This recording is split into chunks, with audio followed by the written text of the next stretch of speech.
Hello friends, नमस्कार। स्वागत है आप सभी का अपने इस यूट्यूब चैनल में जिसका नाम है केमिस्ट्री जिंदाबाद। और मैं आज एक बार फिर से आपके सामने हाजिर हो चुका हूं। हालांकि काफ़ी ज़्यादा टाइम के बाद आया हूं, लेकिन आज कुछ ऐसी चीज़ लेकर के आया हूं जिसको देखने के बाद डेफिनेटली आपको मज़ा आने वाला है। तो चलिए, मैं आपको वीडियो शुरू करने से पहले बता देता हूँ कि इसमें अपन करने क्या वाले हैं। इस वीडियो में मैं चूंकि एक मेडिको हूँ और मेडिकल मीम्स जो हैं काफ़ी ज़्यादा वायरल होते हैं, तो मैंने सोचा क्यों ना एक मेडिकल मीम रिव्यू का वीडियो किया जाए। और फिर जैसा भी आपका रिस्पांस होगा उसको देखते हुए हम इसके ऊपर आगे भी वीडियो बना सकते हैं। तो चलिए, मैं आपको इस वीडियो पे कुछ जो मीम्स हैं उसको दिखाऊंगा और उससे रिलेटेड जो भी मेडिकल कंडीशंस होगी उसको भी अपन डिस्कस करते हुए चलेंगे। तो चलिए, ज़्यादा टाइम वेस्ट ना करते हुए let's dive in. when examiner have a personal issue with you this actually happens। मतलब जब कभी आपका कोई टफ सा पेपर दे रहे हो आप, और एग्जामिनर आपकी बेंच के सामने वाली बेंच पे आके बैठ जाए और आपसे कुछ भी ना बन रहा हो, या फिर आपकी कॉपी जब मतलब बहुत कम भरी हो, तो लगता है कि यार इतना प्यार सिर्फ हमारे साथ है, ऐसा क्यों। After a few weeks of buying Guyton Robins Harrison, पैसे बर्बाद I mean this is real यार। मतलब गाइटन, मतलब जब एमबीबीएस फर्स्ट ईयर में फिजियोलॉजी नाम का एक सब्जेक्ट होता है जिसकी बुक होती है गाइटन।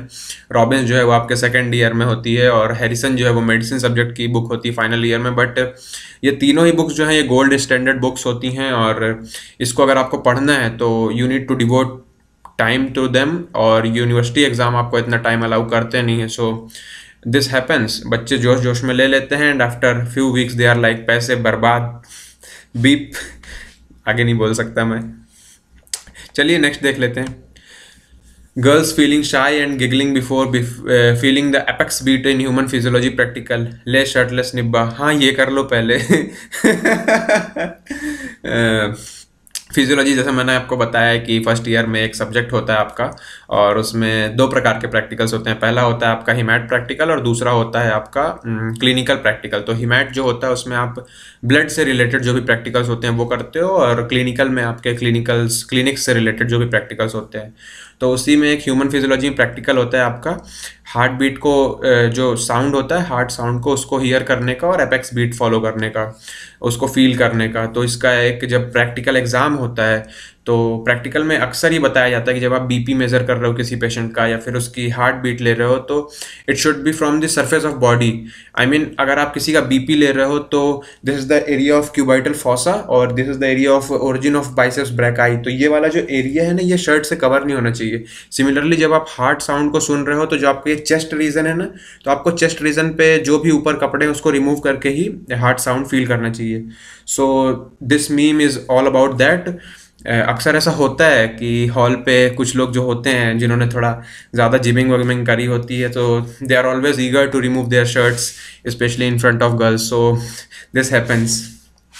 नेक्स्ट देखते हैं। Your case is quite complicated, why doctor, what happened. You got a disease from the chapter which I left as optional during my studies। यार इसका एक्सपीरियंस तो नहीं है मेरे को, बट आई फील कि जब एक डॉक्टर किसी दूसरे डॉक्टर के पास अपने को रेफर करता है ना, तो शायद this may be the case, क्योंकि डायरेक्टली तो कोई बोल नहीं सकता ना कि I have skipped this chapter. So I think this may be the case. Next one is my immune system the first time I get the virus, my immune system the second time I get the same virus। Yeah, this is also true, because जब आपकी body first time किसी भी foreign antigen को meet करती है, beat virus, बीज, bacteria और कोई भी पैथोजन, तो it is not well prepared about it. And second time जब वही सेम आता है तो आपकी बॉडी एंटीबॉडीज को प्रिपेयर कर चुकी होती है, और you are better prepared to fight with those pathogens. So and this is the only basic basis about vaccination. जो भी वैक्सीनेशन होता है उसमें होता है क्या है, हम एक डेड पैथोजन को या फिर वीकेंड पैथोजन को ही तो ह्यूमन बॉडी में एंटर करते हैं, सो दैट की बॉडी उसके लिए एंटीबॉडीज बना पाए, और जब एक्चुअल इन्फेक्शन हो तो आप उससे फाइट कर पाओ, है ना। फिर नेक्स्ट है, wait what are you doing, the virus database has been updated. हाँ, वैक्सीनेशन जब छोटे बच्चों को वैक्सीनेशन कराते हैं तो they are very much similar like this. उनको मतलब लगता है कि क्या हो रहा है हमारे साथ, एंड जब वायरस अंदर चला जाता है तो virus database has been updated. जब वायरस अंदर जाएगा तो उसके खिलाफ एंटीबॉडीज़ बनेंगी, and currently we are all suffering from a global pandemic of coronavirus. So vaccination हो रहा है and I appeal you कि अगर आपको भी मौका मिले तो वैक्सीन जरूर लें, है ना। जो एंटी वैक्सर्स हैं उनकी बात बिल्कुल भी ना सुने, because vaccine is really very important.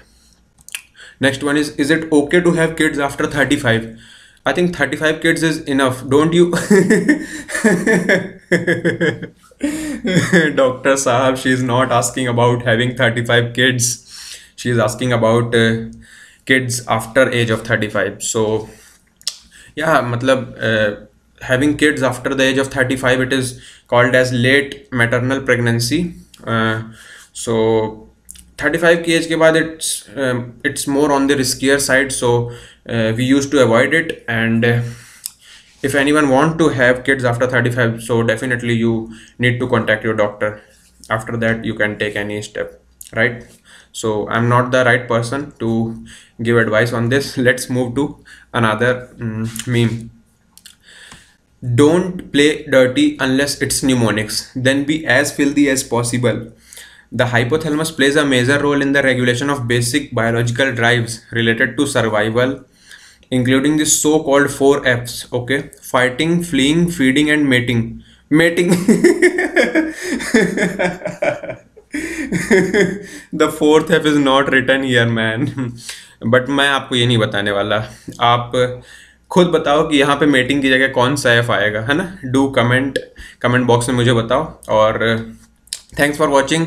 I hope आपको ये वीडियो पसंद आई होगी। अगर पसंद आई है तो डेफिनेटली लाइक करिए। चैनल पे अगर आपने अभी तक सब्सक्राइब नहीं किया है तो चैनल के कंटेंट पे विजिट करिए। अगर अच्छा लगता है तो प्लीज़ सब्सक्राइब करें and share this video with your friends as well. चलिए मिलते हैं अगले वीडियो में। Till then tata bye bye, अपना ख्याल रखिए।